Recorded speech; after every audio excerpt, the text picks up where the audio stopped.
मदीने वारो मीर सल्लल्लाहु अलैहि वसल्लम मस्जिद नबवी शरीफ में वेठा। किथे वेठा हा? मस्जिद नबवी शरीफ में। मुखे के भा हुक्म कयो आ एकड़ो शेर ओ भी अर्ज कंदो हला। आशिक चंदो आ ब्या दर न खपन एकड़ो ई हो जा दरबान मदीने वारे जो हर रोज बुहारिया अखड़न सा ऐवान मदीने वारे जो हिन दुनिया ते हिन धरती ते जियरे मदीनो जन्नत आछो तकयल मनजार कबरी आछो तकयल मनजार कबरी ऐलान मदीने वारे जो। सुभान अल्लाह। मदीने जे साईं फरमायो मनजार कबरी वजबत लहू शफाअती।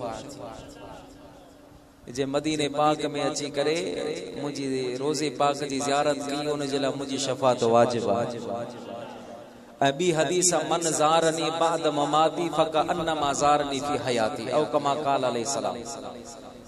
नबी सी फरमाए मुझे ज़ाहिरी विसाल खां बाद में जैं भी मुझे रोज़े अनवर जी ज़ियारत कई मुझी मज़ार पुर अनवार जी ज़ियारत की उन समझे मां मोहम्मद जी ज़ाहिरी जिंदगी में ज़ियारत की।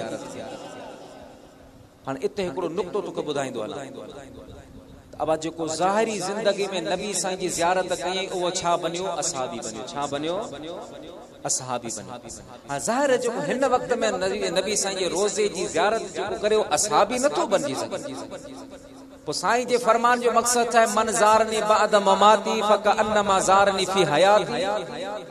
आलमन सगोरन लिखो आ त जेको हिन वक्त भी मदीने पाक जी ज़ियारत कंदो वो असहाबी त नथो बनी सके लेकिन यकीनन यकीनन वो जन्नती बनजी वेंदो। वो छा बनजी वेंदो आहे? जन्नती बनजी वेंदो आहे। जे सब असहाबी जन्नती आहिन ये मदीने पाक जी ज़ियारत करण वारो भी चाहे जन्नती आहे। मदीने पाक में वो अल्लाह पाक कशिश रखी आहे। मानो जो मां पे मरी वेंदा न विसरी वेंदा साल ब साल का पुछा विसरी वेंदा है। पर मदीनो मदीनो एड़ो आ जेको एक मर्तबा दिसी इंदो आ जिंदगी भर रुवंदो रहंदो। मदीनो न विसरंदो आ। आशिक चोंदो आ साईं तो ही जो मदीनो अजब दिसी मोटी अचन था जेके साईं तो ही जो मदीनो अजब दिसी मोटी अचन था जेके रोई चमन प्यावा रोई चमन था वाह अरबिया जास्ताना लगी तुझी तार आज नखे दुनिया में से दीवाना असहाबी पहरु नंबर असहाबी पहरु नंबर प्यार में हा परवाना लगी तुझी तार आज नखे